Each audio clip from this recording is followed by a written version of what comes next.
जय हिंद दोस्तों, कैसे हैं आप सभी। मैं पंकज शर्मा एक बार फिर आप सभी का आपके अपने एग्ज़ाम हुआ चैनल पर स्वागत करता हूं। दोस्तों आज मैं एक बार फिर आपके सामने एक नई वैकेंसी के साथ उपस्थित हुआ हूं। दोस्तों आज एक नई वैकेंसी जो कि बहुत ही इम्पोर्टेंट वैकेंसी है, बैंक सेक्टर में ये वैकेंसी निकली है। एसबीआई की जो वैकेंसी है, एसबीआई आपके क्लर्क की वैकेंसी 2022 की। तो देख लीजिए एसबीआई क्लर्क 2022 नोटिफिकेशन आउट हो चुका है। आज 6 तारीख को ये नोटिफिकेशन आउट हो चुका है। दोस्तों टोटल कितने पोस्ट निकलने वाली, ये सारी चीज़ें आपने थंबनेल पे देख ही ली होगी, लेकिन एक बार हम लोग स्टार्ट से इस चीज़ को स्टार्ट करते हैं। बिल्कुल स्टार्टिंग से आपको बताता हूँ कि ऑर्गेनाइजेशन कौन सा है। दोस्तों ऑर्गेनाइजेशन है state bank of India. State bank of India organization है ना, state bank of India. SBI के अंदर ये पोस्ट निकली है। और पोस्ट कौन सी है, पोस्ट का नाम क्या है, आपका क्लर्क की पोस्ट है, जूनियर एसोसिएट की पोस्ट निकली है। और वैकेंसी कितनी है, हाँ दोस्तों वैकेंसी कितनी, सबसे इंपॉर्टेंट मैटर है 5,886 है ना। तो ये बहुत ही इंपॉर्टेंट बात कि वैकेंसी 5,000 से ज़्यादा है, 5,486 वैकेंसी है ना। तो दोस्तों ये सबसे इंपॉर्टेंट बात है ना। और आगे बात कर लेते हैं कि अब ये जो नोटिफिकेशन है वो आज रिलीज हुआ है, यानी कि 6 सितंबर को ये नोटिफिकेशन रिलीज हुआ है। और कल से 7 सितंबर को फॉर्म निकलना स्टार्ट हो जाएंगे। आप कल से फॉर्म सबमिट कर सकते हैं। फॉर्म सबमिट करने का जो जरिया है वो ऑनलाइन रहेगा। आप ई मित्र से या खुद से आप ऑनलाइन एसबीआई की साइट पे जाके क्या कर सकते हैं, आप ये फॉर्म सबमिट कर सकते हैं। कब तक कर सकते हैं, 27 सितंबर तक, 27 सितंबर तक आप ये क्या कर सकते हैं, आपके पास 20 दिन है। 7 सितंबर से लेके 27 सितंबर तक आप इसका क्या कर सकते हैं, फॉर्म सबमिट कर सकते हैं। दोस्तों आगे देखते हैं कि इसका जो एडमिट कार्ड है वो कब तक आ जाना चाहिए, अक्टूबर में। दोस्तों अक्टूबर में एक्सपेक्टेड डेट है कि अक्टूबर में आपका क्या आ जाएगा, आपका ये एडमिट कार्ड आ जाएगा। तो ज़्यादा समय है नहीं, क्योंकि फॉर्म भरने के जस्ट अगले महीने के बाद ही आपका क्या आ जाएगा, एडमिट कार्ड आ जाएगा। एग्ज़ाम कब होने वाला है ये मैं आगे बताने वाला हूँ। ये जानने के लिए वीडियो को पूरा देखिएगा कि एग्ज़ाम कब होने वाला है, क्या एग्ज़ाम का पैटर्न है, क्या इसकी क्वालिफिकेशंस है, एज कितनी चाहिए फॉर्म सबमिट करने के लिए, सारी जानकारियाँ मैं इस पूरी वीडियो के अंदर देने वाला हूँ। आगे बढ़ जाइए। यहाँ पे सबसे पहली बात एलिजिबिलिटी यानी कि एज लिमिट क्या होनी चाहिए, एज लिमिट कितनी होनी चाहिए। तो दोस्तों देख लीजिए एज लिमिट 20 साल से लेकर 28 साल होनी चाहिए। एज लिमिट कितनी, 20 साल से लेकर 28 साल होनी चाहिए। लेकिन ध्यान रखना कि 8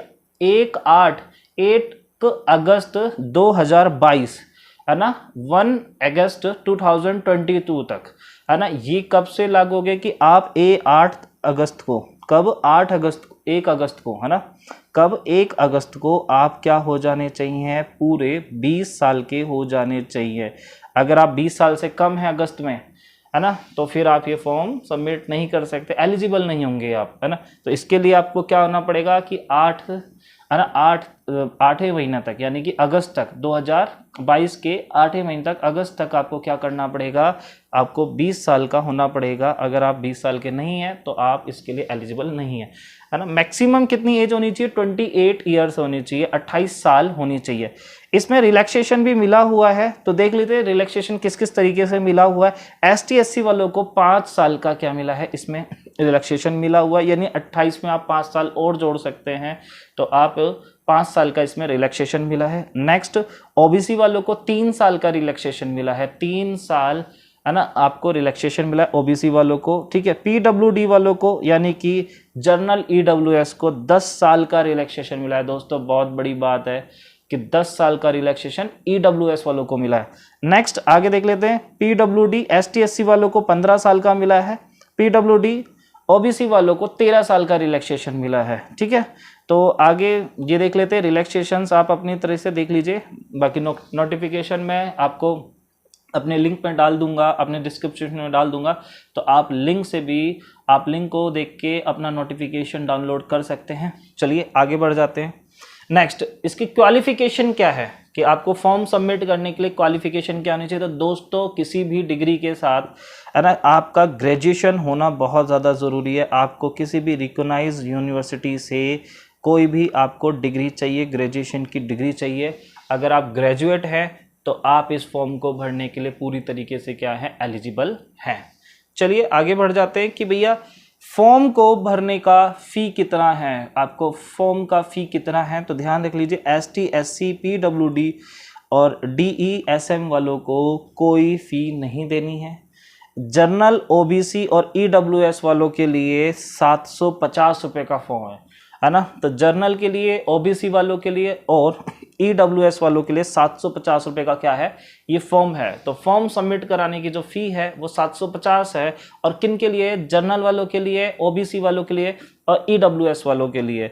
ST SC वालों के लिए कोई फ़ी नहीं है। चलिए आगे बढ़ जाते हैं। नेक्स्ट, अब ये एडमिट कार्ड कब आ सकता है। तो दोस्तों अक्टूबर में इसका एडमिट कार्ड आ सकता है। नंबर एक चीज़ कि आपका जो एडमिट कार्ड है वो कब आएगा, अक्टूबर में आ सकता है, एक्सपेक्टेड डेट है। आगे बात कर लेते हैं कि भैया इसका जो आपका एग्ज़ाम डेट है वो कब तक हो जाना चाहिए।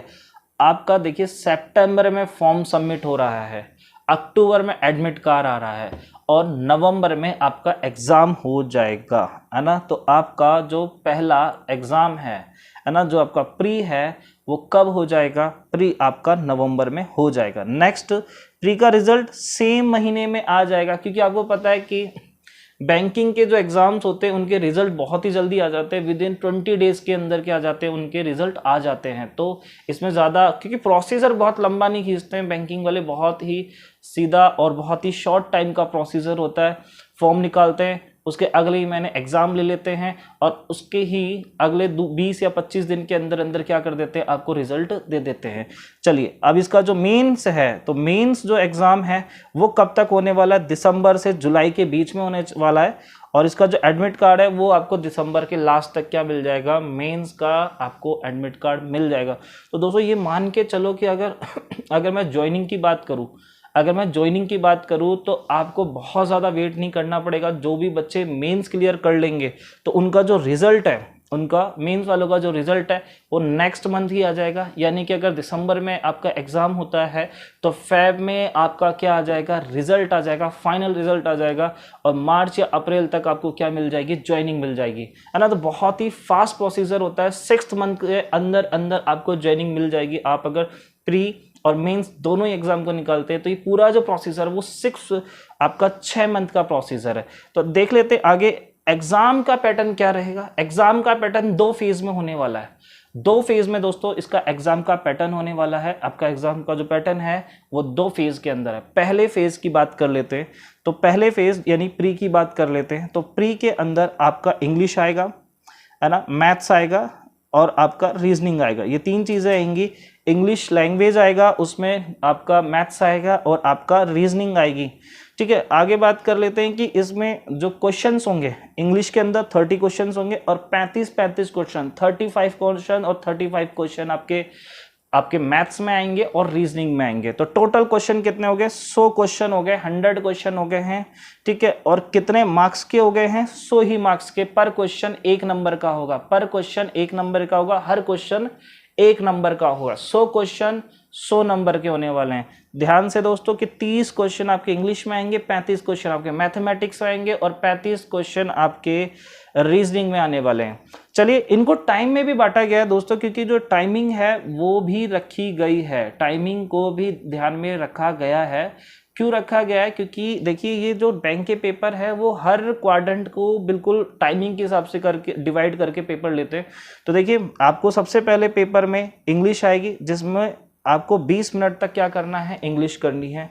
उसके जस्ट 20 मिनट के बाद आपको इंग्लिश खत्म हो जाएगी और उसके बाद आपका मैथ्स का पेपर होगा। उसके फिर ठीक 20 मिनट के बाद आपका रीजनिंग का पेपर हुआ। इस तरीके से 3 पार्ट में डिवाइड करके 1 घंटे के अंदर आपके तीनों ही मैथ्स, रीजनिंग और इंग्लिश का क्या हो जाएगा, पेपर हो जाएगा। 1 घंटे में 100 क्वेश्चन करने हैं, 100 ही मार्क्स का है। अगर मैं बात करूं कि इसमें कितने नेगेटिव हैं, तो इसमें 1/4 नेगेटिव होगा, इसका जो नेगेटिव होगा वो कितना होगा, 1/4 मार्क्स नेगेटिव होगा, है ना। यानी कि एक क्वेश्चन कटने पर आपका 0.25 मार्क्स क्या हो जाएगा, कट जाएगा। एक क्वेश्चन गलत होने पर आपका 0.25 मार्क्स क्या हो जाएंगे, कट जाएंगे। ठीक है, तो आगे बात कर लेते हैं। ये तो हो गया फेज फर्स्ट, ये हो गया फेज फर्स्ट। अगर आप फेज फर्स्ट को क्लियर कर लेते हैं तो दोस्तों आप फिर क्या दे सकते हैं, मेंस के लिए एलिजिबल होते हैं। आप मेंस का भी एग्जाम दे सकते हैं और मेंस के बाद तो फिर फाइनली क्या रहता है, इंटरव्यू रहता है।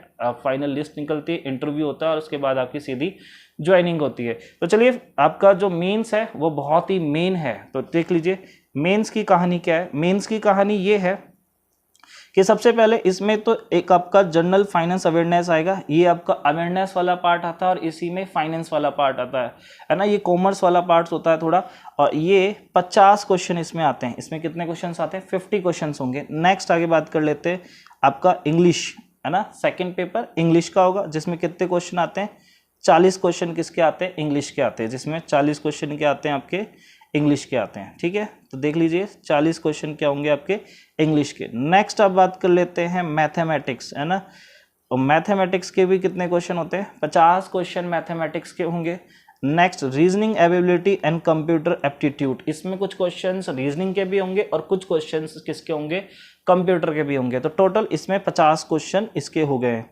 तो देख लीजिए आपकी जो जनरल फाइनेंशियल अवेयरनेस का जो एग्जाम है, जो जिसमें 50 क्वेश्चन आने हैं, वो 50 नंबर का ही होगा, 50 क्वेश्चन 50 नंबर का। नेक्स्ट जनरल इंग्लिश का 40 क्वेश्चन आएंगे 40 नंबर के। अगर मैं बात करूं मैथ्स की, तो मैथ्स का 50 क्वेश्चन आएंगे 50 नंबर के। लेकिन ध्यान रखना, रीजनिंग एबिलिटी और आपका दूसरा रहेगा कंप्यूटर एप्टीट्यूड, और इसका जो क्वेश्चन है वो 50 क्वेश्चन होंगे, 50 क्वेश्चन होंगे। लेकिन दोस्तों 50 नंबर के नहीं होंगे, 60 नंबर के होंगे। तो इस तरीके से 190 क्वेश्चन आएंगे, लेकिन कितने मार्क्स का पेपर होगा, 200 मार्क्स का पेपर होगा। ध्यान से देख लीजिए, 190 क्वेश्चन आने वाले हैं और वो कितने नंबर का होगा, वो 200 नंबर का होने वाला है। ठीक है, 1/4 इसमें क्या रहेगा, इसमें 1/4 नेगेटिव मार्क्स रहेगा। और आगे देख लेते हैं कि भाई ये देखो, इंग्लिश आपका अवेयरनेस के लिए कितना 35 मिनट मिलने वाला है, इंग्लिश के लिए कितना मिनट मिलने वाला है, 35 मिनट मिलने वाला है।